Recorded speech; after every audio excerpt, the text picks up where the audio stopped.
You're listening to Australia's national youth radio station, Triple J. For more info, go to triplej.net.au. Thanks to the intervention of the ABC Board and the generous support of the Macquarie Bank, Triple J reluctantly presents the following 2 hours of unbiased, fair and balanced coverage of the week's topical issues. Would you please be upstanding for the national anthem?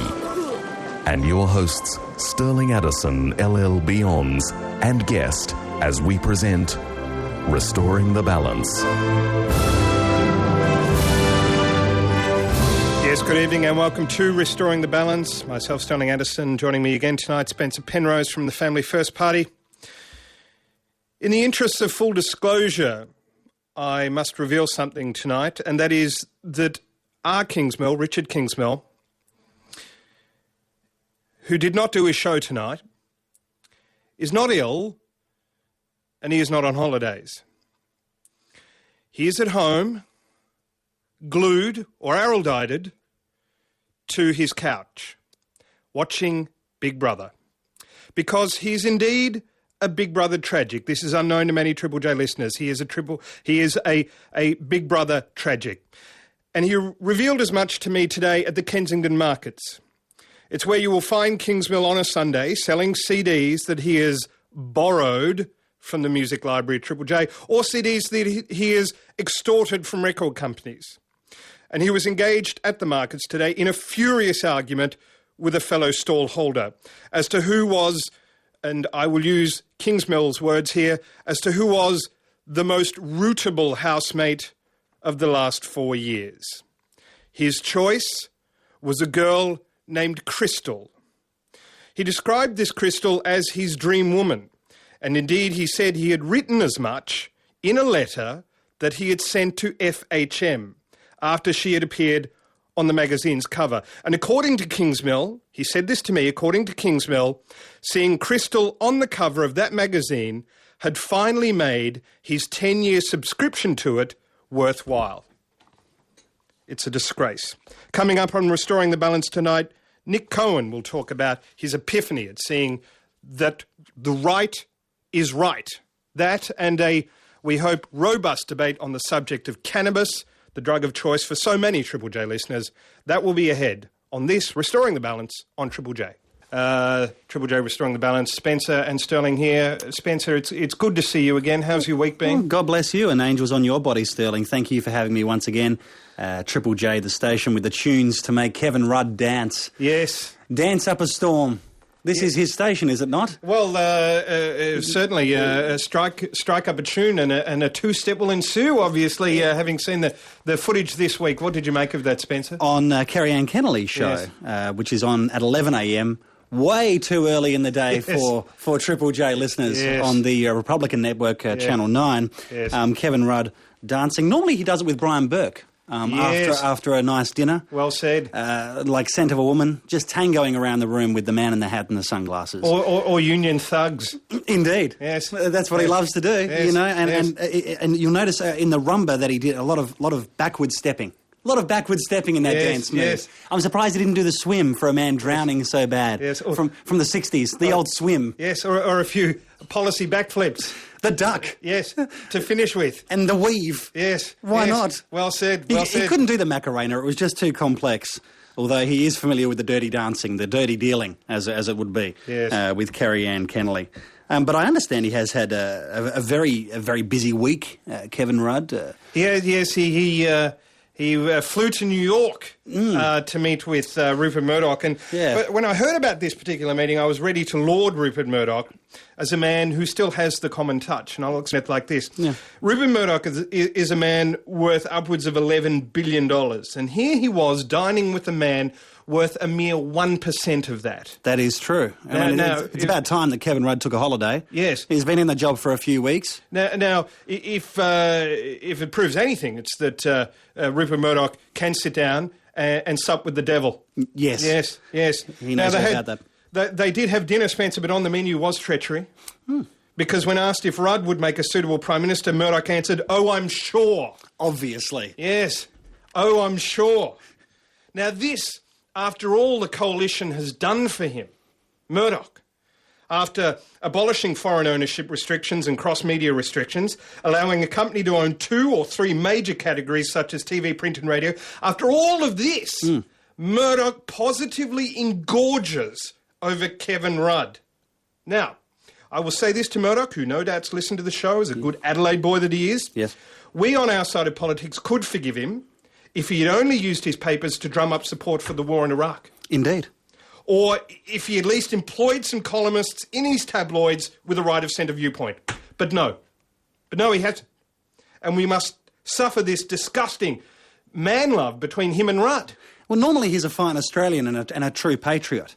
And I know that perhaps he is having a bad week, Kevin Rudd in the United States. I guess grasping the opportunity, take a few days off, just to work on his backstory a little bit more, get a bit more creative with that. Yes. It also allows him the opportunity to flip-flop and generally be dodgy on the other side of the road. Yes. Just for a change. Yes, I'll flip-flop on both sides of the equator, effectively. Yes. And you're right to Lord Murdoch. His companies have paid thousands of dollars of taxes in this country, and he is, as you said, a fine ex-citizen.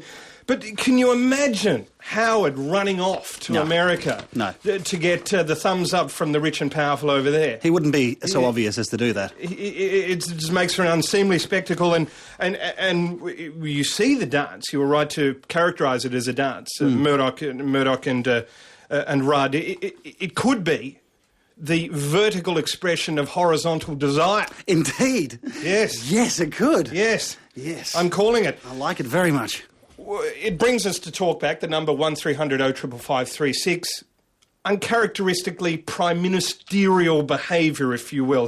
This man touts himself as an alternative prime minister. Oh, and there was all kinds of pillow talk as well afterwards, talking about the Yankees, and they're trying to make out that it was all light and all very nice, but a general chit-chat about life, the world, a whole bunch of different things according to Mr. Rudd. Yes. He said that it was just being polite. Yes. Just being polite. There were knives there. There were knives at the table. Many of them were placed in the back of John Howard. That's right. No doubt. So thank you, News Limited. But we would like to ask this evening, I guess, behaviour of a Prime Minister you would like to see. Behaviour becoming of a Prime Minister or even a potential Prime Minister. Or behaviour that would take them out of their comfort zone. Perhaps a Prime Minister bungee jumping. It's how would you put it? A creative talk back tonight. Well, it's no point imagining a fantasy for John Howard because really he is living mine. Yes. And doing everything that I want him to do. Yes. But I would like to see him rollerblading. Rollerblading, yes. Perhaps I could just imagine the wind billowing through those lustrous eyebrows. Yes. They're fantastic. Yes. Just listening to some pop music, perhaps. Yes. Bird Camp Fit, the Swingin' Safari, any kind of song. Maybe... that you wouldn't find on Triple J because it doesn't have swear words in it. Frankie Valli. Yeah, Frankie Valli. There you go. I would like to see Kevin Rudd, if he ever was Prime Minister, and I would strongly urge him to do this. Take a swim at a beach near Portsea in Victoria. Yes. Maybe Cheviot Beach. Maybe if you know your history, we'll name a swimming pool after you. Yes. Rudd the Dud Swimming Pool. I like the sounds of that. Yes. Yes, that's my advice. Although he wouldn't do that, he would just drown. No, without putting up a fight. Indeed. Or he'd probably swim out to a Chinese submarine waiting for him. Yes. 1300 055536, uncharacteristic prime ministerial behaviour you would like to see. Amuse us. We need it. We're at Triple J. Restoring the balance. Proudly using non-union labour. Kevin Rudd offers the electorate a placebo. Don't take it. Take the real thing. Yes, he does. A lot of talk about weed and cannabis in that song. Well, we will be having that next hour. A thorough and willing debate on that in the next hour, seeing it is the drug of choice for the listeners of Triple J and at least 70% of senior management. Normally I wouldn't condone it, but anything to make this station bearable. Yes. I think I can understand the usage, to be frank. Medicinal. Yes. Medicinal. Yes, it is. Now, we are talking prime ministerial behaviour you would like to see. It is a creative topic tonight. It will test you. Behaviour from a prime minister or a prime minister or somebody who wants to be prime minister that takes them out of their comfort zone. Yes. If you will. We have Keith from Sydney. Good evening, Keith. How are we, gentle people? Very well. Keith, unprime ministerial behaviour.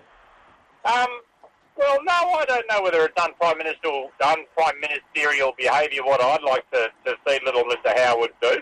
Yes. I reckon it'd be fun to see him as a rodeo clown.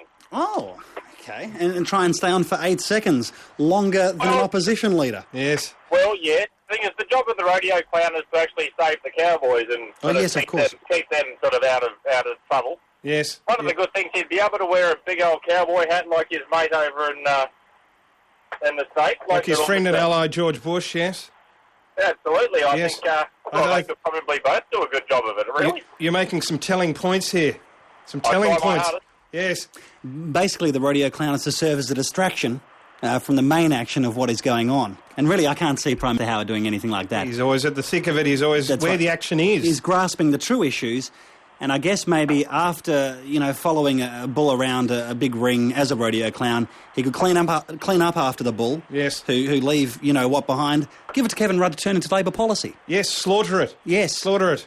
Well, he's managed to hang on to Jeanette, so he can certainly ride a rodeo bull. That should present no problems and would do so for 11 years successfully, I would like to think. Well said. Thank you, Keith. The greatest show on earth. It was the best show we've ever done. Really? You say that all the time, don't you? No, I don't. That's the thing. They just kept saying to me, you say it all the time. I don't say it all the time. It's the best show they've ever done. Top Shelf on Triple Restoring J. the balance. Supporters of the US alliance.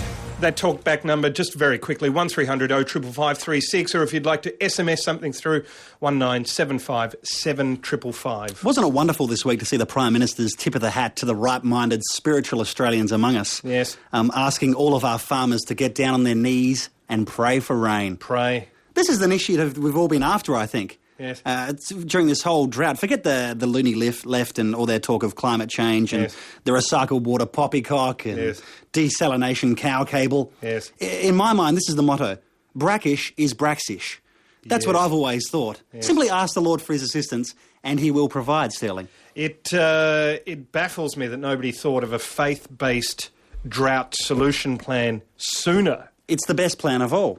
It's the ultimate solution. And as we have said before on this show, let's put God and damn together for reasons other than the profanity, other than a song on Triple J. Yes.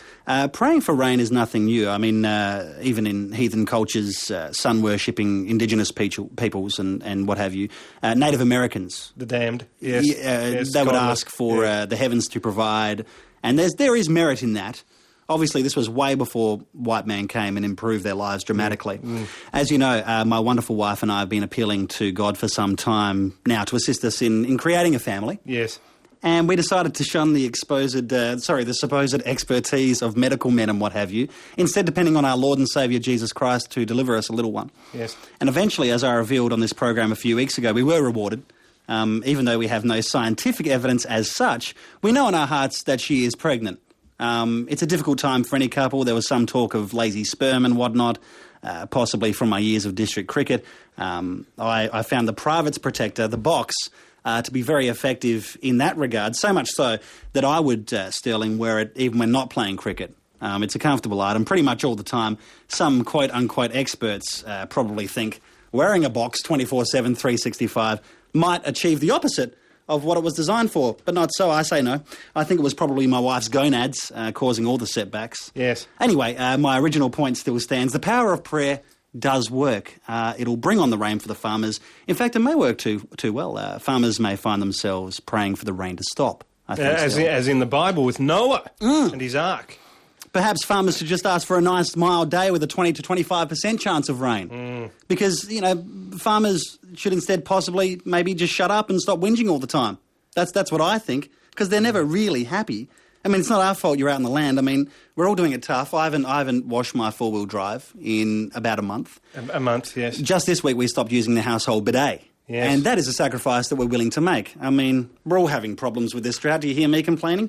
Well, if upon the altar of sacrifice we have to place genital hygiene, so be it. Yes. These sacrifices that we in the country, I should say we in the city, make daily, and until you mentioned it then, go unacknowledged by people in the country Yes.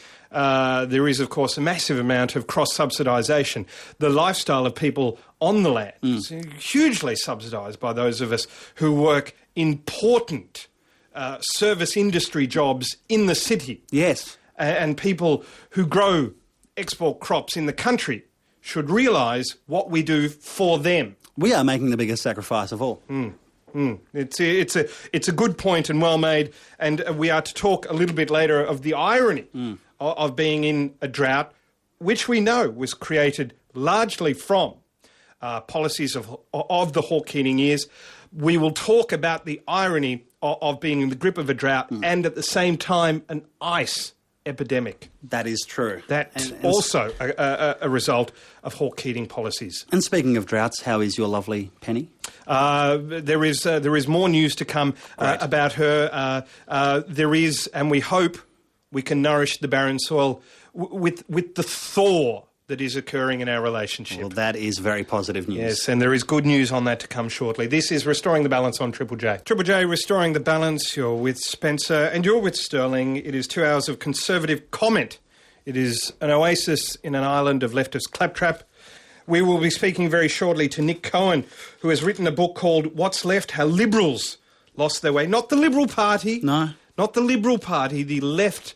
the left elites. And haven't they lost their way? Yes, well, he will articulate as to how most lucidly very shortly.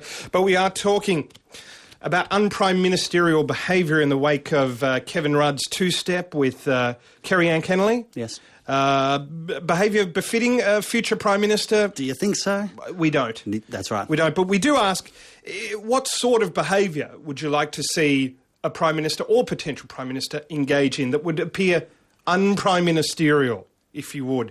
We have Dave from Melbourne. Good evening, Dave. How's it going, guys? We're both very well. That's very good to hear. I tell you what I find interesting. You talk about un-prime ministerial behaviour. Yes. And then we have, of course, the unions getting all these ex-rock bands to drum up support for the Labor IR laws. Yes. I just can't wait for www.myspace.com/Kevin Rudd. Yes, yes. Well, he wouldn't have many friends, Dave. Well, yeah, he might. I mean, as you say, there's a lot of leftist claptrap supporters out there. Yes, well, what a cattle call of shame of bands that would look very much at home on Triple J's lineup. I'm sure. Youth Group, Dallas Crane, Kev Carmody, Hoodoo Gurus, Magic Dirt, Mark Seymour, Missy Higgins, Something for Kate the Herd, Screaming Jets. Screaming Jets, who only the Austereo stations have had the guts to play. That's right. Big draw cards in this century, the Screaming Jets. Yes. Now, the Whitlams. I noticed the Whitlams, because all of this Rock for Your Rights is taking place on the MCG. I should say the SCG, Dave. The SCG? The SCG, yes. And I was thinking, not since the English top order has something on the SCG been so easily dismissed. Well put. Well put, yes. Stirling. Yes. Fantastic, Stirling. And we will be talking about that show of pathetic support very shortly, but your point is well made. Thank you, Dave. Good night. Ooh. And I should point out, Penny does have a MySpace page. And fantastic. She has hundreds of friends. Great. And they're all men. Isn't that strange? They're all men. Not sure. How long is she spending on the internet a day? She spends an hour or two a day. And that's all? And yet so many friends. She tells men. It's a networking. She's very popular. Of course. We have Dave from Canberra. Good evening, Dave. Good evening, mate. How are you? I'm very well. How are you? Good. Look, I thought if we're going to have conservative politicians, they should hark back to more traditional eras. And yes.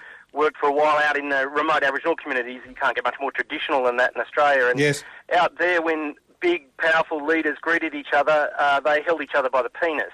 Yes. Because, of course, different levels of knowledge. You were circumcised, sub-incised, side-incised. Yes. And it let the person know how knowledgeable and powerful you were. And also you could see if they had balls. Yes. And I think, really, our leaders today, we don't know that they've got balls. Well, and I'd really like to see something about Murdoch, those sort of guys greeting each other, penis in hand. Penis in hand, not testicles. Of course, we have the word testament. Testicles on the table, penis in hand. When you testify in court, that comes from the Roman practice of grabbing your testes, vouchsafing for what you're saying. Is that so? Yes, it is a practice, and obviously adopted by our Indigenous populations. Dave, I'm confused. John Howard's cojones, to use the Spanish, are daily on show. Yeah. Who else would we entrust during this time of war to lead us? But they are also more than a handful. I mean, they are pretty big. Yes. As we know, and we see them on display every single day. For a small man, they're remarkable. Yeah. It's hard to believe that much can fit into trousers that small. Well, that's why he is walking every day. That's why he spends 30 minutes in a pair of tracksuit pants, because often spending the remaining 14 hours of the day that he does work in strides can be quite constrictive. Yes. On a pair so large. Yes, yes. Well, he's certainly a man who knows all about the sack with his IR laws. True. I'm tying the two in together. I like think it. Successfully. Thank you, Dave, from Canberra. Now, Spencer, it is indeed a great honour to chat with a man. His name is Nick Cohen. He's written a book that I urge all Triple J listeners to buy when... I don't know, when Centrelink comes through on Thursday. Yes. Or it truly is worth visiting. You're ailing a mentally feeble grandmother, and as you normally do on a Sunday when her back is turned, you rifle through her purse as a Triple J listener. It is worth stealing money to buy this book. It's called What's Left? How Liberals Lost Their Way. Nick Cohen was a child of the left, steeped in all its mendaciousness until he had his epiphanic moment. He saw the right at the end of the tunnel. He did, and of course all of that came under George Bush as president in the climate of the invasion of Iraq, and he had his moment of truth, his incident upon the road to Damascus, if you will, and he joins us now. Good evening, Nick. It's a pleasure to speak to you. Pleasure to speak to you too. Now, Nick... actually, it's not really. I'm still trying to get over the thought of John Howard's penis and Rupert Murdoch's testicles. It's just before lunch over here, and I don't think I'm going to enjoy it as much as I should, really. It makes something of an appetizer, I would have thought. Now, Nick, the central thrust of your book, if you could sum it up in 20 words or less to an audience currently sucking on a bong. Okay. Why is it, if you're a feminist in Iran, or a socialist in Iraq, or a Democrat anywhere in the Arab world, the last people you can turn to for support are rich white people in the West who call themselves feminists, liberals, Democrats, socialists, whatever? You know, why is this blanking out of people in the poor world who are suffering more than we've ever fortunately had to suffer in our lives? Why are they blanked out by the left, which used to say that we believed in comradeship and fraternity and sticking by people? What's gone on? What's the history that's made that happen? And is it just George Bush? It could just be George Bush, but it's not. Yes. Is it just a reaction against Bush and disastrous wars and all of that, or is there something bigger going on? And to what do you put down to this selective moral vision? Oh well, there's a couple of things there, really. I mean, the first is it's in the book's title. What does it mean to be left-wing? It's quite a hard thing to define these days, because socialism, which really from the 1880s in Australia as well as Britain through to, I would say, the 1980s, is just gone now. Yes. There's nowhere on earth, including the Australian Labor Party, is anyone coming to power saying what we want to do is nationalise the main industries, nationalise the banks, and have penal rates of taxation on the wealthy. And it's not happening anywhere. Dangerous. People don't think it will work. So that frees, in a funny way though, that frees people up to go along with movements and ideas which would once have been taboo. I mean, the example I always use here in London is if a bomb were to go off on the tube, planted by Islamists, the first people you would have making excuses for them would be people who call themselves left-wing, even though radical Islam is sexist, homophobic, racist, totalitarian, psychotic, quotes large chunks of the philosophy of Adolf Hitler, and is against everything liberals believe in. But you can go along with that when your old certainties go. In a funny way, it frees people up. There's a quote that's quite popular in England from G.K. Chesterton, allegedly. It's when a man stops believing in God, he doesn't believe in nothing, he believes in everything. And there's a bit of that happening on the left, certainly here in Europe anyway. In one chapter, Nick, you describe how Tony Blair called the 20th century a conservative century, We're in conservative governments, we're in power, but liberal ideas triumphed. Can you see a day when, heaven forbid, the opposite may be true in the 21st century? Well, I mean, I rather mock my Prime Minister for that, because actually in the 20th century, if you were to go back 100 years in the time machine and find, liberal-minded intellectuals in Sydney in 1907 described the modern world, everything about it, from democracy everywhere, women's rights, gay rights, all this kind of stuff, they'll just be amazed at how their ideas had won, regardless of who was in power. That's one reason I think they're in a bit of trouble, because they don't know what to do next. 21st century, yes, at the moment, it certainly feels as if the great revolution of our lifetime, which from the 60s of feminism, anti-racism, freedom for homosexuals, that's one, and that's over. But other kinds of problems are popping up. It seems harder and harder for governments to convince people to keep taxing them and running the centralised public services the left used to believe in. I don't know, but look, I'm a journalist, I'm not a prophet. I don't claim to see the future, but it does all feel a bit odd. It's a good question whether the 20th century, well, this century is going to be far more conservative regardless of who's in power. Yes. There's also just the fear, that begins with 9/11. It's so easy to cause mass death just for a few people to do it. That might make security a lot tougher. I can see that happening. Nick, could you explain your position on the Iraq War, and why is that wrong-footed so many people on the left? Well, I mean, my position was really a very old-fashioned one. I had been writing a lot in Britain about asylum seekers, and it's a big issue in Australia too. Yes. An awful lot of them were refugees from Saddam Hussein's Iraq. I mean, 4 million people ran away from it. And it was a regime that committed every crime that liberals were against, up to and including genocide. And so before the war, I just talked to Iraqis, and most were in favour of the war. A few were against, but sort of said, well, we don't mind once it's over. But what got me was how in Europe, I don't know what it's been like in Australia, so I don't want to be unfair to your listeners, no one wanted to talk to those Iraqis who wanted something better after 35 years of the most revolting tyranny. I mean, it's absolutely disgusting what went on. And I guess it really starts to niggle away at me. Why couldn't you oppose George Bush or Tony Blair or John Howard and not delight or revel in every bomb the Ba'athists and Al-Qaeda blew up? Why could you support those people in Iraq who were struggling against the most appalling odds and as I said at the beginning, shared your values, Yes. Liberal-minded Iraqis who fit in quite well to, in Sydney, would hold their own with any of your most liberal listeners, and they'll think, these are fine, these are good people. Why were they just sort of wiped out of the picture? That's what really got me going. It's on the one hand, all these protests around the world seem very honourable and very brave, and people are protesting for good reasons, and I hope I never underestimate those good reasons. On the other, they're just sort of rich, selfish people turning their backs on the oppressed, turning their backs on the victims of the very movements who would kill them if they could as well. Have you noticed even some almost ongoing delight at the predicament of the US forces there? Yeah. A kind of an underlying "I told you so." Yeah. Well, no, but that's awful. Look, al-Zarqawi, the leader of Al-Qaeda in Iraq, who's dead now, thankfully.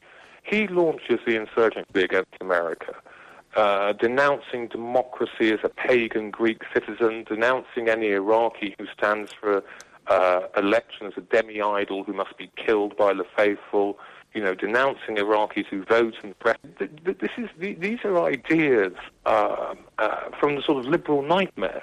They're against everything that we believe in. And the inability, I think, to, if you like, walk and chew gum at the same time, to criticise, God knows you can criticise Bush and Blair and John Howard too, for huge blunders, but retain that sort of bedrock of decent support for people who are struggling to achieve a tiny bit of what we have and take for granted, I think reveals something very dark and very deep. And a lot of things have been going on the left for a couple of decades. Wars are terrible things, but they can also be blinding lights that show up features in the landscape you haven't noticed before. And I think Iraq has shown up a lot of problems, not just with the far left who've gone completely potty if they've ever had any sense. Yes. With liberal mainstream too. Tell me about Thomas Frank, because you spend much of the book championing his thoughts. He's quite a radical thinker, but not as popular as rabble-rousers such as Michael Moore and Noam Chomsky. Well, I don't say much more. Tom gets a couple of pages. He's a great writer. Your listeners can get hold of him.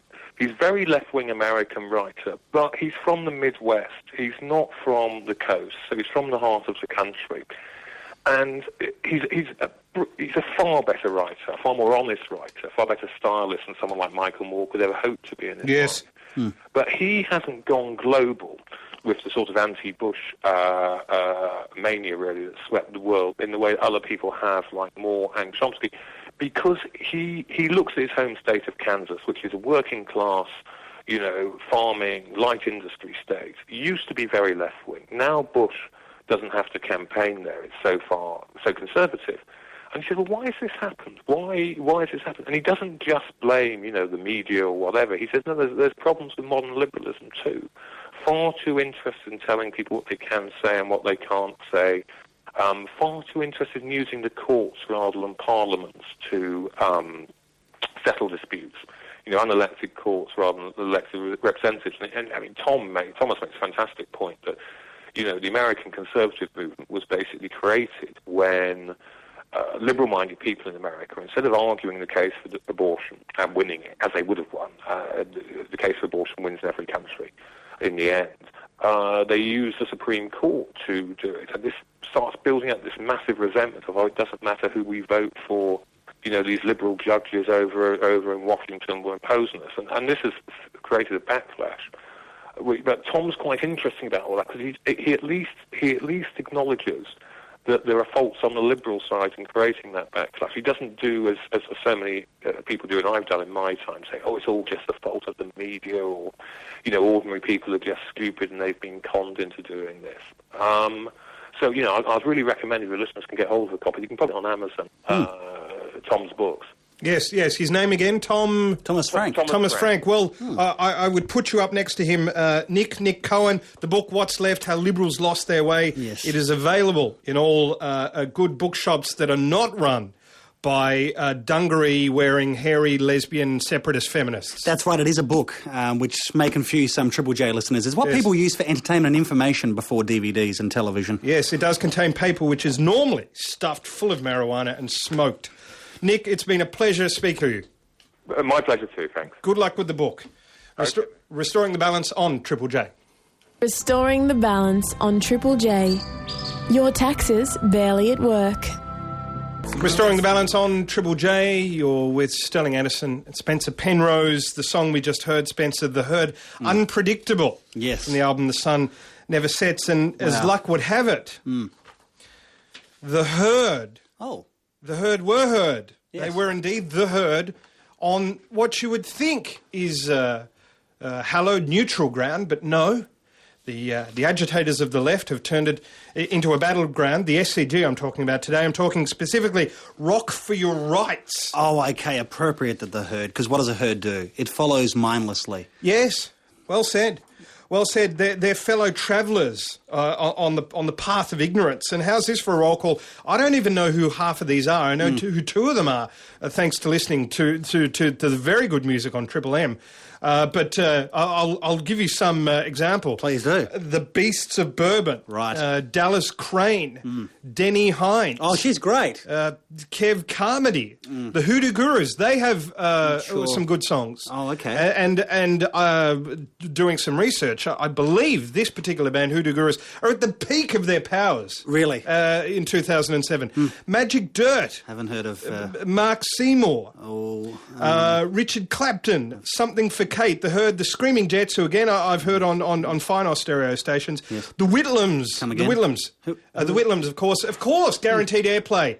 On Triple J. Simply for the name. Yes. Yeah. That must mean the Frasers. Have you heard of them? No. Have you heard of the Howards? No, but I'd like to. No, exactly. Well, you won't hear, my friend. Where are they? The Menzies. Oh. Forget it.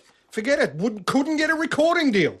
You are my youth group, and how's this? Missy Higgins, Missy Higgins, who, as we pointed out on this show, has only been played on Triple J after commercial stations took her up and virtually blazed the trail for her. But I'd like to talk about Missy Higgins. For God's sake, when will it be Mrs. Higgins? Yes, that's true. When? I'm concerned about her. Now, of course, this was a union-sponsored event. There is power in a union, so goes the saying. Well, I'd like to say to Missy Higgins, there is power in a union between a man and a woman. It's called marriage. That is true. I hope she doesn't find herself in trouble. The ultimate union. Now, I've heard some of Missy Higgins' songs, and to be honest, can I just advise her to settle down and earn your baby bonus? Yeah.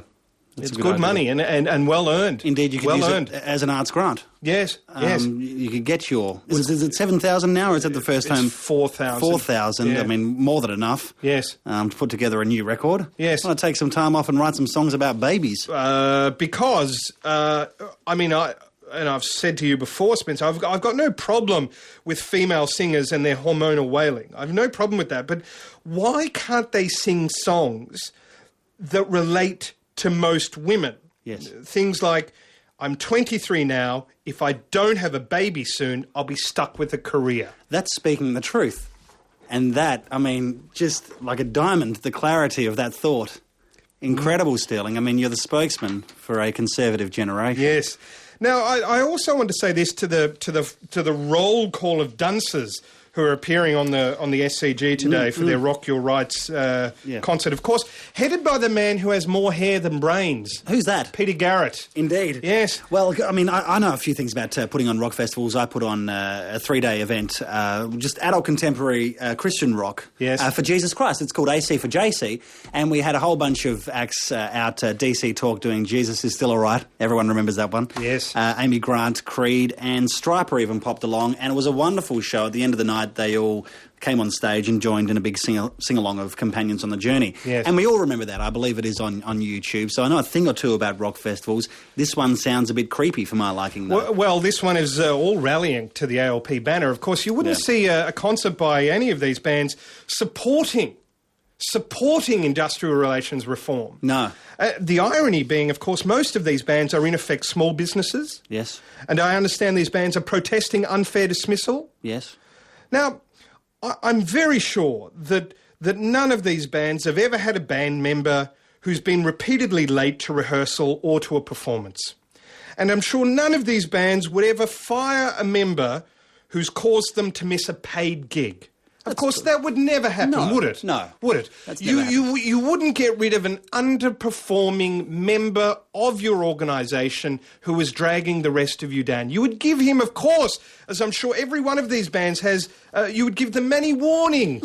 You would say goodbye to any band member you got rid of with 12 months' pay. That's right. I'm sure if the Hoodoo Gurus have done that, they would have done that, or something for Kate. I'm sure they would do that. I've never heard of a band breaking up for artistic differences. Yes, ever. Yes, or of carrying members who are not performing. Oh, it's extraordinary. If you went today, please give us a call. If you went to the SCG and you're at this joke of an event. As I said to a caller earlier, not since the English top order has something on the SCG been so easily dismissed. Well said. And I enjoyed it the first time, and I enjoyed it the second time even more. And I will be saying that again at the Young Liberals meeting in Kirribilli tomorrow night. I reckon that will rock the house. It certainly will. So if you did go to the Rock Your Rights at the SCG, give us a call on 1300 0555 36. You're probably tripping on the free crystal meth. Probably. That was given out by the union movement. If you have the time to call us. Yes. What with your busy schedule. Yes. It is 5 to 10. This is Restoring the Balance on Triple J. Just before, Spencer, we were talking about the fast that is Rock for Your Rights. Right. A cavalcade of nobodies who are apparently experts on industrial relations reform. Dallas Crane, Denny Hines, Hoodoo Gurus, Mark Seymour, Missy Higgins. The list goes on. Yes. The list goes on. They're protesting work choices. They're protesting, in effect, greater labour market flexibility. Waste of time, really. We were asking, were you there today? Now, Chloe from Melbourne, it was, of course, at the SCG. So did you fly back to Melbourne today, Chloe? Is that what happened? No, look, I wasn't there, but I'm just absolutely shocked that you can flag off such a good thing. Yeah, it was clearly coming down from a big weekend, I think, Chloe. Like, the fact that you don't know any of those people who were actually there proves that you really have, first of all, no idea really of what it is and what it is they stand for, why it is such a great cause. Like, these people haven't, as you said earlier, had that sort of thing happen to them. So for them to be taking their time to show everyone else, what should be stood up for, and I just can't believe you guys, seriously. Yeah. Well, Chloe, I mean, can you name one Kev Carmody song? No. Well, I can. Freedom, and that is the freedom to say what we want. Here on Triple J. Okay, fair enough, but these guys are doing something good for the rest of Australia, not for them. They're not getting anything out of it. They're standing up for our rights. What rights would they be, Chloe?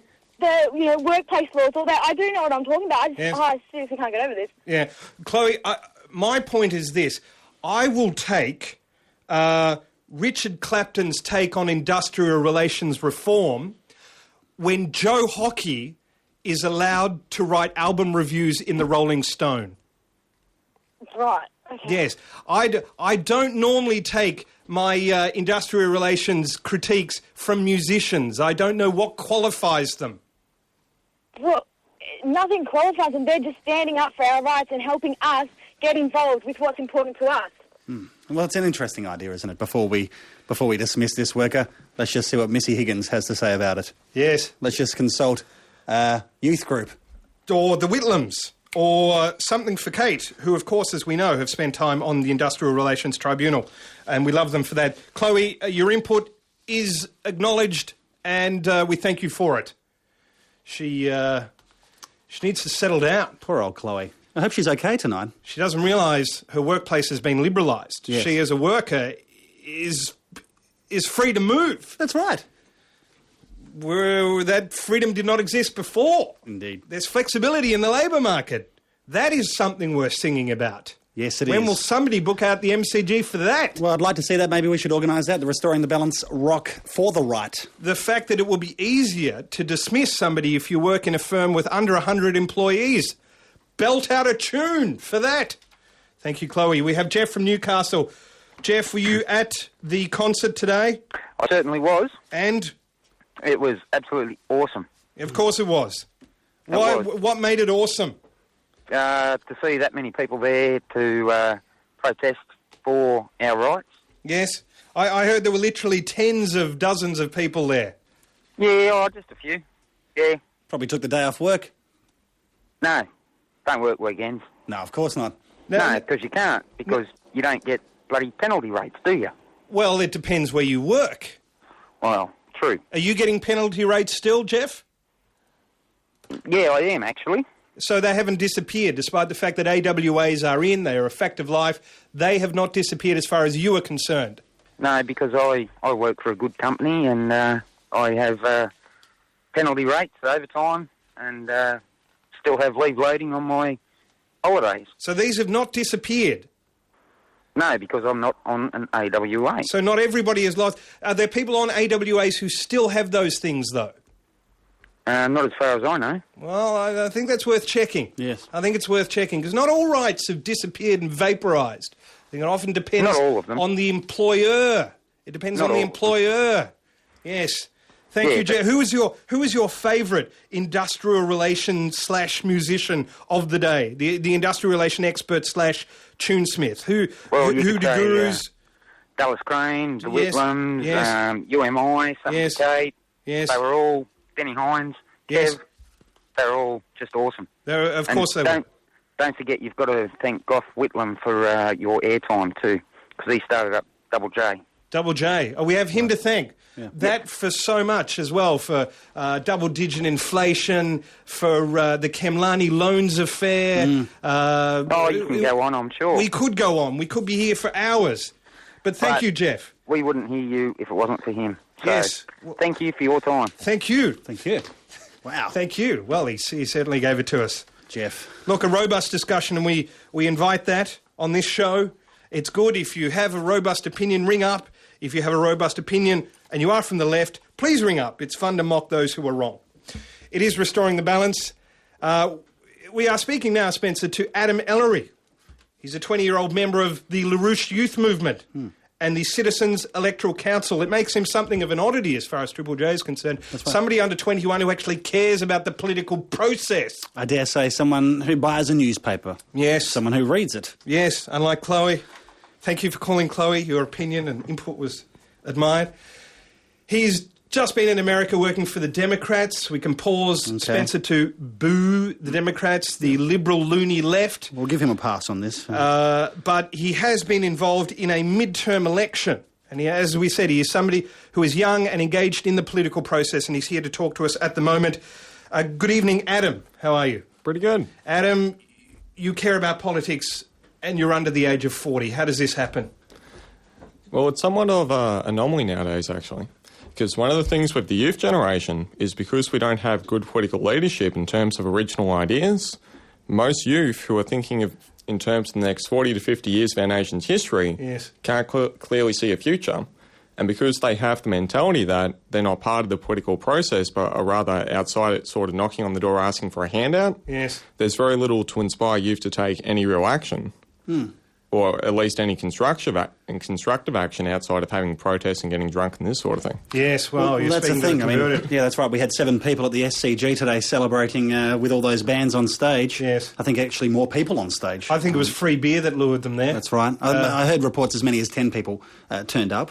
And so what's going wrong here? I mean, the Labor Party seem to be trying to tap in to the younger generation with the folly of Peter Garrett as a minister and Kevin Rudd doing the Watusi on Kerry Ann Kennelly during the week. What's going wrong? Where's the derail happening? Well, the main problem with the Labor Party is that they have completely rejected all the values they were founded upon.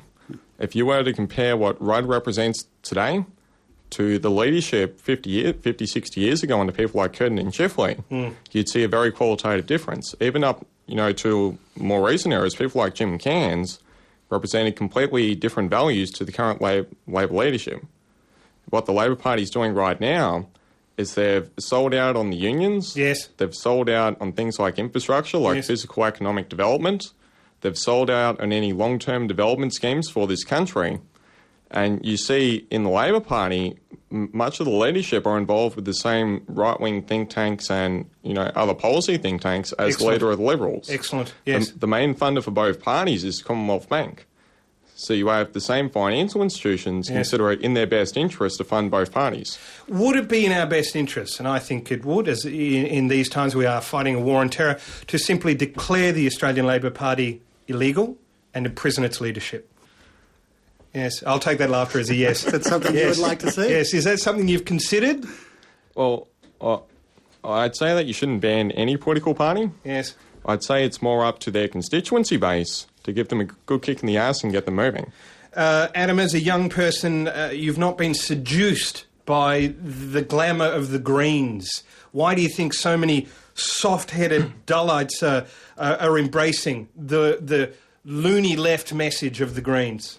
Well, the thing with the Greens, one of the main policies right now is around this idea of global warming. Yes, which is a complete scientific hoax. Yes, it's a hoax. You even had earlier this week one of the vice chairmen of the IPCC come out and say global warming isn't even a threat. Yes. So what you're seeing with the Greens and with the people, like the heads, the people pushing this policy, is they have their own personal motives, their own political agenda, and global warming is merely the context through which they're pushing this agenda. So green is the new red. Yes. Well, people on the left. In its implications. Yes. So you obviously, with fellow traveller, don't subscribe to the hoax of global warming. So exactly, you mentioned an agenda that they're pushing. What do they hope to gain from this? Well, it's interesting. If you look at someone like Al Gore, yes, the same people who financed... Eco-terrorist. Yeah, well, the same people who financed Al Gore's campaign back in 2000 when he was running for president over in the US are the same crowd that was financing Bush and Cheney. Yes. You have inside the US Democratic Party a group called the Democratic Leadership Council, which are really the financial heavyweights of the party, who are funding Al Gore. Now, these are the same, bankers and heads of hedge funds and different financial groups that were funding Bush and Cheney. So what Al Gore is doing with this global warming stunt right now is he's distracting the US Congress away from what the real issue is, which is the removal of Bush and Cheney from office. Yes. Bearish thought, yes. Yeah, because currently inside the United States, we're watching a systemic collapse of the US economy, which is really typified by the collapse of the subprime mortgage sector. And George Bush is the last person you want anywhere near the White House during any sort of crisis, particularly one with international ramifications. Well, he's done a very good job managing the crisis that is the war on terror. It's got a tick in every box in my book. Nobody manages the global economy better than the Republicans. You can't have tax and spend Democrats ruining everything for everybody. Is that what you're proposing? Well, I'd say that the main idea which should govern any sort of economic policy platform is this question of the general welfare, that you have to formulate policies such that it benefits not just the welfare of people living in the country right now, but our children's generation and their children. We've heard the W word, welfare. Yeah. Yes. We'll have to wrap it up there, Adam. Because soon you'll, as a 20-year-old, you'll be asking for a handout. As a handout. Using the welfare word, a good way to get the Triple J listeners' attention. Yes, exactly. Immediately welfare? What? Where do I pick up my cheque? What? Adam, thank you for coming in. Adam LaRouche. LaRouche. He's not French, is he? Heaven forbid. Surrender monkey. He's an American. He's American, but his heritage is French. But no French sort of, retreating and nothing. He's not. He believes passionately in many causes, one of which is lowering the age of consent. Right. As a true Frenchman. Yes. How low can you go is his question. Thank you, Adam, for joining us. This is Restoring the Balance on Triple J. Very strange event going on there at the SCG. Yeah, it was very strange indeed. We had a lineup of apparently industrial relation experts such as Dallas Crane's Denny Hines, Something for Kate, The Herd, Screaming Des Whitlam's You Are My Youth Group. Basically just an un-Australian box set is what it was. Yes. Get the concert on DVD now. James from Armidale. James, we've been talking about Australian workplace agreements. They've been copping a hammering from the audience, particularly the audience of Rock for Your Rights at the SCG today. What is your experience of them? Well, Stirling, I'm just sitting here having an enforced day off because as a restaurant manager, I have to have one day off apparently. Of course, which is, and we could say at its most extreme, a religious persecution of sorts for those who enjoy a Protestant work ethic. It's an interesting point. Absolutely. That's precisely my point. Yes. What is the problem with these guys that, want all these notions of individual rights and they want to wag, basically? Yes, they want not to work. If you would like a workplace where you are told not to work, this is it at the ABC. Absolutely. Now, my point, Stirling, is a little bit more, more... Well, I just want to say this. Yes. We have to get these small business owners, okay? But I know that's not your main call. You're a lawyer and everything. Yes, can I make the point that small businesses are the largest employers in Australia? Yes, I know that, Stirling, I know. But some of them are recalcitrant. Yes. Dare I use that word? Yeah. Dare I use that word? Was used disastrously by a previous Labor Prime Minister. And it costs the Australian economy a lot of money, but let's not go there. Well, it brings back some awful memories. Yes. Yep. Your point being, James? My point is that some of these small business owners are trepidatious, if not in fact scared, about embracing these new revolutionary and ultimately productive and in fact inspiring new industrial relations work laws that are called work practices. Yes. Now, what can you do about that? What can I do? Yeah. Well, trying to do everything we can. They want to fall back on all of this old communist stuff and say, well, it's workers and, and employers and everything. Yes, they want to go back to the bad old days where you could kill your boss and rape his family because he earned more money than you, because he was in management. Yeah, but I like that kind of stuff, and they say to me, no, you have to have an enforced day off, and you have to, you have to have a break after 5 or 12 hours of honest toil. No. What if you want to trade away your 15-minute break after 5 hours working, and you want to trade that away for more time off or more money? Right. Even on a pro rata basis, that might be only I $6. try and do that, Stirling. I try and do that. That's my point. And they look at me and say, that's un-humanitarian, that's wrong, that's inequitable. Yes, And I'm just saying, I'll take the goddamn money. Yes.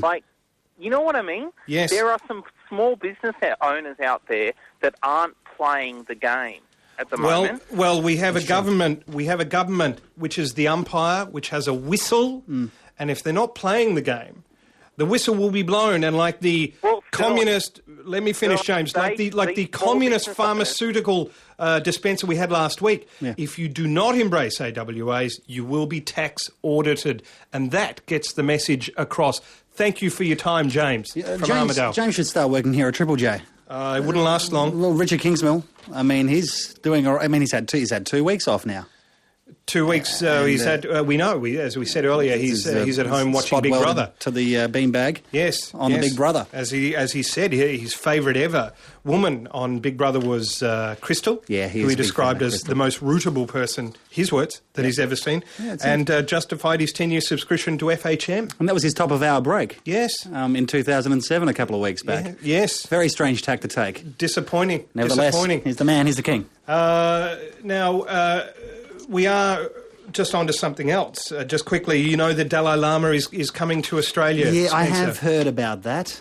And obviously John Howard, thankfully, probably not meeting with him again. He probably doesn't have the money. The Dalai Lama is charging $300. $300. Oh, so let me get this straight. Spiritual happiness now costs. It's not for free. Correct. It's not free, I should say. Yes. It costs you $300. $300. Well, that is much more than the 10% we demand. Yes. Well, salvation, if you're shopping around. If Choice Magazine wants to do a special on the cost of saving your soul, I imagine they will look very dimly upon the Dalai Lama. I would also caution against those who want to embrace a trendy celebrity religion that is Buddhism, and in particular the Dalai Lama, or the Dalai Lamo, as I call him. Yes. If you are looking for a charismatic Asian religious figure, can I direct you to Robert Tong? Well done. Robert Tong. He is a close friend of Conservative Bishop Peter Jensen, and like him, opposed to gay ordination. And Mr Tong is the chairman of the Anglican Church League, a representative on Sydney Diocese Standing Committee, a member of the National Canon Law Commission, need I say more? He's chairman of the Diocese Church Property Trust and a member of the Moore Theological College Council. Now, he's my preferred Lama. Yes, well said. Now, if he was to come and talk, do you think celebrities would be tripping over themselves to talk about the finer points of canonical law? No, of course not. No. Because he's a Christian. Yeah. He's a Christian Asian. He's not a cool Asian. That's right. If he was a Buddhist. $300. $300. Meditate on that. Yeah, that's a lot of busking money, isn't it? Certainly is. Another man with more hair than brains, the Dalai Lama. He should be treated like Sheikh Halali and locked up. Yeah. He's I fear, and I speak for all of us, Spencer, I fear after his visit, the Dalai Lama's visit, I fear a dangerous rise in Buddhist fundamentalism. Do you think there might be some cross-denominational, cross-pollinization? Wow. There could be people interpreting literally his chants. And in these dangerous times of the war on terror, we cannot afford dangerous, bold, religious lunatics in robes to spout their nonsense here. Buddhist fundamentalism, eh? Buddhist, we worry about it constantly. Shudder at the thought. This is Restoring the Balance, Triple J. If you are the standard Triple J listener, you are in the couch. You have the normal paraphernalia about. You have the cheesels ready to go. You have the pizza on order. You have Pink Floyd on the stereo. Trying to decipher Stephen Malkmus lyrics. Yes. Possibly on the internet. Or you are there with Bic in hand, glass tube in the other. Don't smoke up just yet, Johnny. No, wait till you hear the truth. Yes. Speaking of the truth, we are speaking about the rock against rights, or rock for rights. Certainly not right musicians rocking for the right thing, being industrial relations reform / progress. Right. Progress, a word often left out of the debate. Did occur at the SCG today. Neil from Brisbane. Neil, did you want to weigh in on the whole imbroglio, for want of a much better term? What did you think of it, Neil? Sterling, I'd just like to raise the issue and probably bring into question the credibility of the host, Peter Garrett. Well said. This is a man who's trying to raise awareness on politics, various leftist issues, when he couldn't even enrol to vote in his own electorate. Yes. That's a good point. He was, of course, a celebrity candidate who was thrust upon his electorate. The old sitting member was disendorsed or shoved aside. You make a very good point. Instinctively, Neil, when he took the stage, was there any crazy dancing? Well, actually, Sterling, I didn't actually go to the concert. I was at home catching up on a few back issues of Quadrant. Excellent. But I live in Brisbane after all, so yes. that made it rather difficult for me. I did want to raise another point with the previous interview with Adam, where he said that that the Labor Party has very little to do with some of the values from the old days, and he raised Jim Cairns as an example. Yes, we're about to speak about marijuana, speaking of Jim Cairns. Yes. Well, I was going to say that Cheryl Kerno and Gareth Evans certainly subscribe to the Jim Cairns method of adultery. Well, yes. Junie Morosi, where are you when we need you? It's very witty. Yes, it's a good point and well made, Neil, and thank you for adding to some intelligent debate on this show. Very good, Neil. Well, thank you, Stanley. Thank you, Spencer. Yes, we need more of his ilk. And I believe last week we made the point that Midnight Oil really haven't released much worth singing about in the past 11 years. Nothing, no. Because really they've run out of things to protest about since that glorious day in 1996. We've had the March for Reconciliation across the Sydney Harbour Bridge, which has nullified the whole black issue. It's put a bow on it, as far as I'm concerned. Goodbye, see you later. Uranium mining, you won't hear too many songs from Midnight Oil about uranium mining these days, unless it's I think we should reverse our policy. Yes. I think he cut the ribbon at Lucas Heights this week, didn't he? Yes, $400 million upgrade. Yes. Well, all good points, Spencer, and well made. Marijuana, Spencer. It's something dear to the hearts of many of the listeners we had on the show last week. We had people, callers, listeners, openly boasting of their drug use. Look, you can hear people tuning in right now. Yes, you can just sense it in their cars, at home. Hopefully, they're not driving. Obviously. Well, if they are, they'll pull over because when they hear marijuana on Triple J, they must think, "Ooh." Listeners on this station, as we are demanded, as we are told, as a policy is enforced, we must inform the Triple J listener where they can buy the cheapest possible marijuana in their town or state. Yeah, for 2 hours we don't do that though. We don't.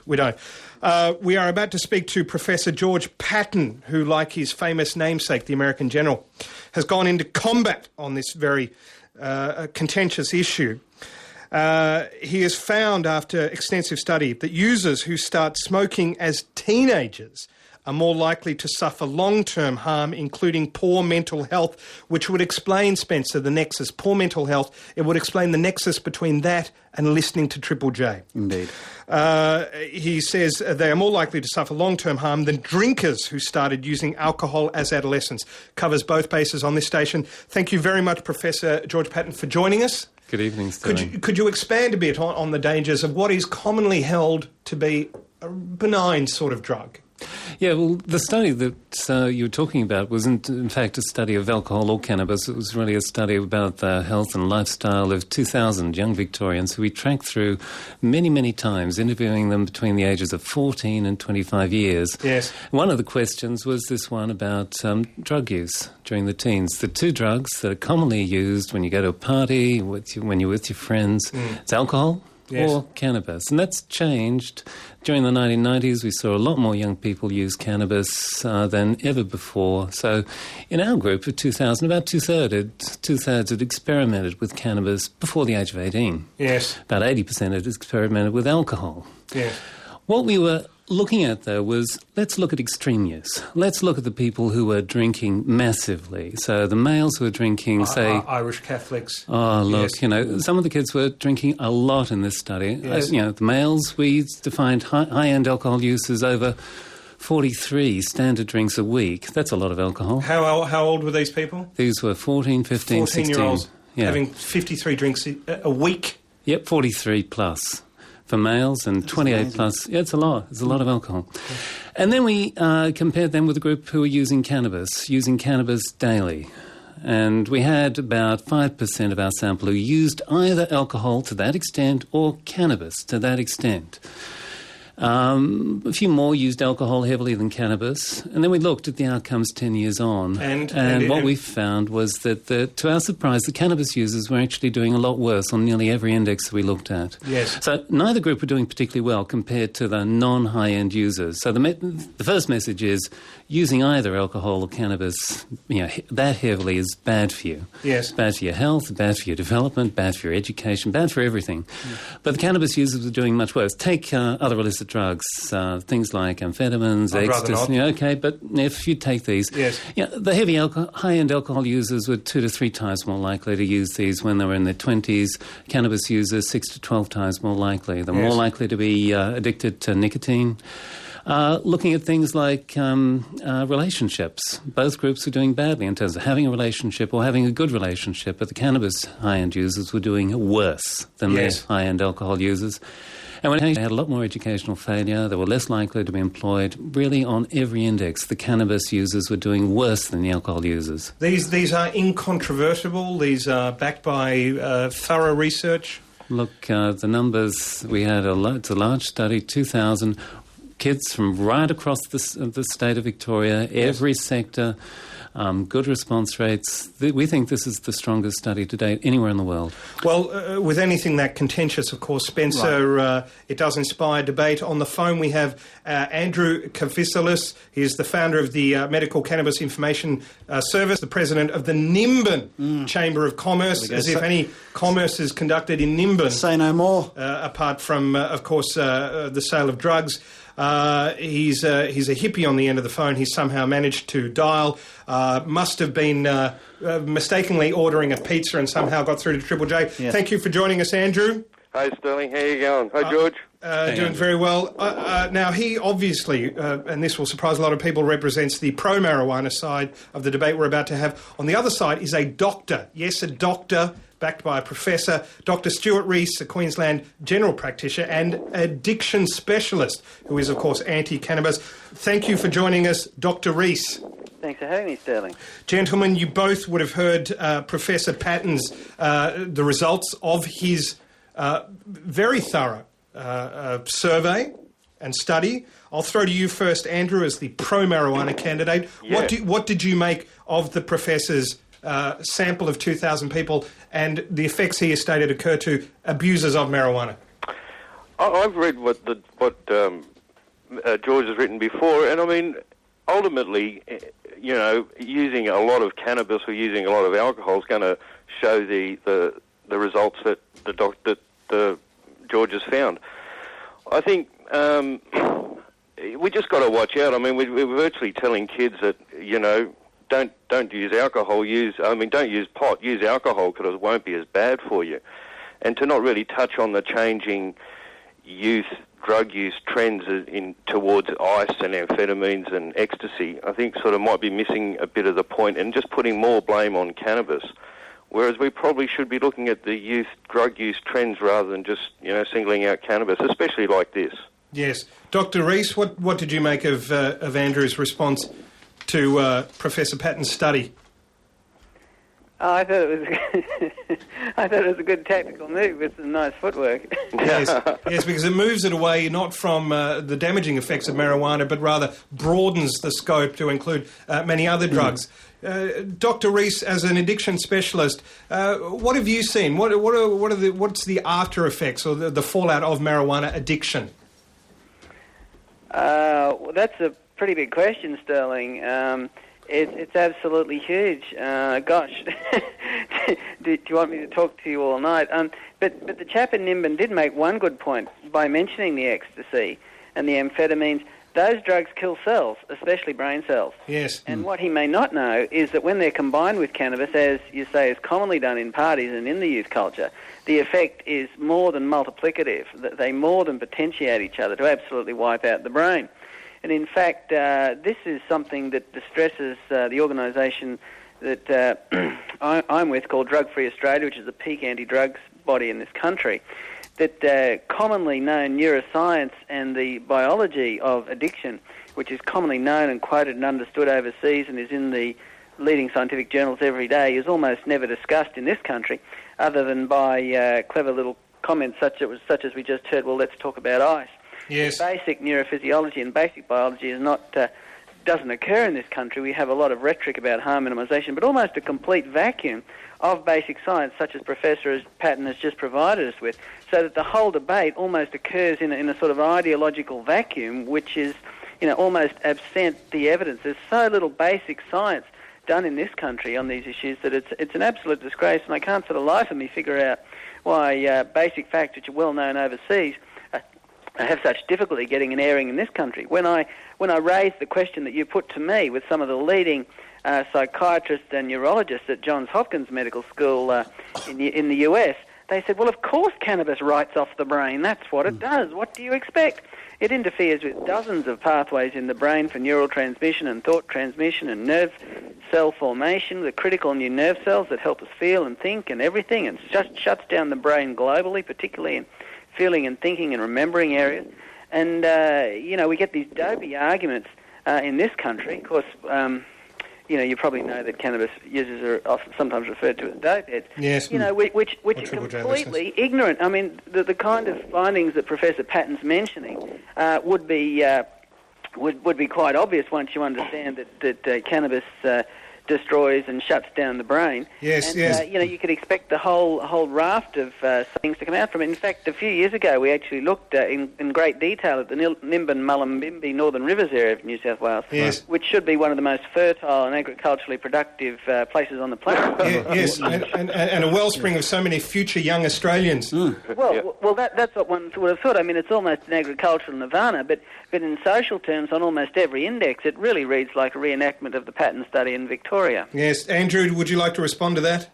I'd like to ask the doctor, the professor, how many of the 2,000 people that he actually interviewed he found with a shut-down brain or a written-off brain or that kind of description that the doctor was given. I'm sure that, I've read a lot of texts and I've never read about a shut-down or written-off brain, but, on the other hand, I read the doctor's reports and, on the main one he did a while ago there, some of the backup and the assistance was given by the people from the National Drug and Alcohol Research Centre, who also look at, and like us, accept that, chronic use of cannabis, especially, we've from the Hemp Embassy and from Nimbin, because we're kind of a bit experienced with cannabis, and we've noticed that, kids, the youth trend on cannabis is that the kids are taking it a lot younger, a lot more often, and dubious quality. The introduction of hydroponic cannabis, and that's what Professor Patton is probably studying kids,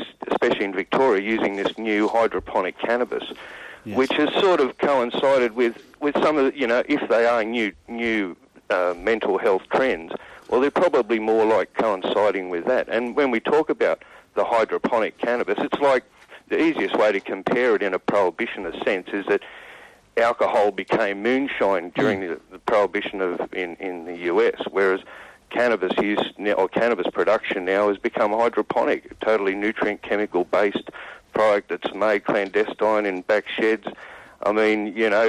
During prohibition of alcohol, you couldn't get a low alcohol beer, but down every alley was moonshine. Well, I would say it's food for thought, but that might give Andrew the munchies. What do you think, Professor George? Your response?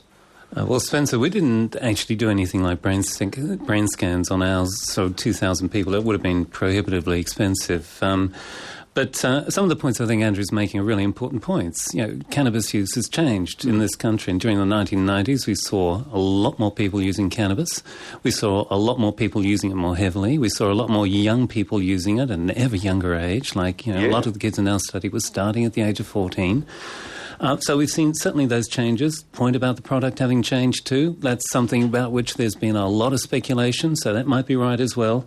What we can say in this study is that kids were actually making a choice about their preferred drug very early on. Now, that's something which I think is really significant. At the age of 14, 15, kids were trying alcohol, trying cannabis.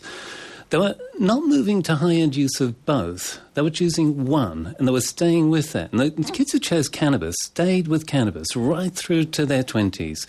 With alcohol, they tended to stay with alcohol, but they mixed it up a little bit more. So I think some of the choices that kids are making have really important implications for where they're heading with their drug use. And there seemed to be this pathway through cannabis, from cannabis to methamphetamine to ecstasy to sort of a range of other drugs which we didn't see with the alcohol users. And I think that's really significant. Gentlemen, we could debate this all evening. Unfortunately, going to have to wind it up there due to time constraints.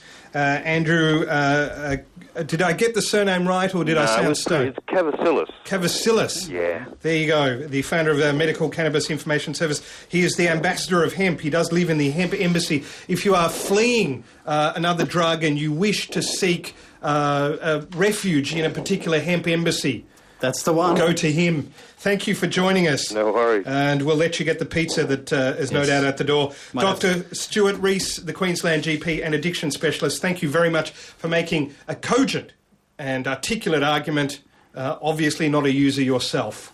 Yes, thank you, Stirling. Thanks for having me on the show. Can I just ask one quick question? We hear all this rhetoric about our rights to use cannabis and our right to consume our drug of choice. What about my right not to passive smoke? Yes. Which was shown. A lot of the drugs in cannabis are also in tobacco. That's been linked with the cancer of the cervix. That's almost not studied. And what about my right to be born without malformations and cancer? Yes. And there have been studies documenting that in the offspring of cannabis users. I think it's a civil rights outrage, actually. Well, thank you, thank you for that, Dr. Stewart. Andrew, as far as I know, is not likely to be bothered by cancer of the cervix due to his use of marijuana. I think he hung up because he has to get up at 2 p.m. He certainly does. Well said. He's got things to do. Thank you very much also to Professor George Patton, the researcher who conducted his study on long-term marijuana use for Melbourne University Centre for Adolescent Health. Thanks, Stirling. Thanks, Spencer. You've done a very good job. This is Restoring the Balance on Triple J. Restoring the Balance on Triple J with Stirling and Spencer. We were just talking about marijuana. We had Professor George Patton, who conducted a very thorough study, we should say, Spencer, pointing to the damage caused by long-term use of marijuana. And we had Andrew Cavacilis, the founder of the Medical Cannabis Information Service, who pointed the finger at ice, and apparently there's an ice epidemic on. Interesting distraction there that he made. Yes. As soon as we bring up his preferred drug of choice, he immediately smoke screens us, literally, to ice. Well, I certainly hooked on the writings of the great Protestant John Wesley, which made me something of a Crystal Methodist. Yes, yes, I would say. But are you going to use that one at the Young Liberals meeting? I will. But I think, even though they listen to this show, I think they'll enjoy it the second time and can perhaps say it along with you. Now, we were talking about ice, and of course we know that Kevin Rudd must have been on ice when he danced with Carrie Ann. The Dalai Lama is obviously on ice. Clearly. And the production and distribution of crystal meth is what actually put Nelson Mandela in jail. Is that so? You'll only hear it on this program. Amazing facts. I was talking about ice and how it increases the sex drive immeasurably, and people who take it want to have sex continuously for days on end. And I was actually saying this to Penny. I said, who would want to have sex that much? But she didn't answer. Right. She was actually preoccupied packing. She spent the weekend away with 4 close girlfriends and the Canterbury Bulldogs. Okay. So as much as she wanted to talk about that, she couldn't. Her plate and her mouth full at the moment, Penny. Phil from Wollongong. Phil, we had a robust exchange on the pros and cons of marijuana use. Did you want to weigh into this particular debate? Well, I want to know, personally, if the professors actually looked at the negative effects of marijuana abuse compared to the negative effects of alcohol abuse. Well, yes. Look, the professor had to go. He's off doing some more studies at the moment. Yes. Your point being exactly what, Phil? I mean, obviously both are bad in extremis. In excess, yeah. In excess, both are bad. And I'm not saying that young people should smoke pot either. As I've used pot for a few years, but I didn't try it until I was 18, actually. So. Yes. I can't comment on the use of young people, like very young people, but as a user of adult age, I have not seen any negative effects. Is that in yourself or in your circle of friends who also use marijuana? Well, in both, actually, yeah. Phil, can I ask, the more you smoke marijuana, is it a case of the more you are inclined to vote for the ALP? No, I actually used to be a Liberal voter, but I have really no idea what to vote these days. Yes, well, that would be marijuana toying with the brain there. Yes. Toying with the brain. Wow. I mean, I know I used to... I have to vote Democrats then. Yes, or Greens. Oh, geez. Yes, well said, well said. As a guitar player, when I was in need of spiritual nourishment, certainly in the 60s, there was some marijuana use around some of my social groups and what have you, and some people did claim that it did help brainstorming, did help the songwriting process. Well, I must say, since I've quit, I've actually been less motivated to do my university studies than what I was when I was on it. So, who is motivated to do anything at university? Apart from protest industrial relations reform. Yeah, true. And get out of bed at 3 in the afternoon. Yes. What course are you doing, Phil? I'm an electrical engineering student. So. Well, we need you. We need you. Well, that's what they keep telling us. Well, good luck and stay off the pot. I'll try. Stuart from the Sunshine Coast has a quibble with the methodology of the good professor, who unfortunately, as Spencer pointed out, is not with us. He did actually have to leave. Stuart, what is your bone of contention? Actually, I don't have obviously the study, he was obviously an effective guy. He's obviously got an effective motivation and he's obviously a rad guy. But the problem is that as a statistician myself, there's a real difficulty with transferring those stats and just throwing them out into the public, because what we'd refer to those stats as probably as correlations, not regressions. Yeah. So the idea that dope has resulted in the behaviours is ineffective. In fact, it's possible that the socioeconomic behaviours associated with the consumption of marijuana at a young age does not result in the effects, but the socioeconomic effects result in the results he's referring to. So your quibble is what is actually the agent. Is that right? What is making people act in a particular way? Right. That is exactly right. So the marijuana itself is not the agent. The socioeconomic behaviours associated with the consumption of marijuana are the agents. So although I'm sure that he understands that, I'm sure that he recognises that, for the public, for the person listening on the radio, that's really important to remember.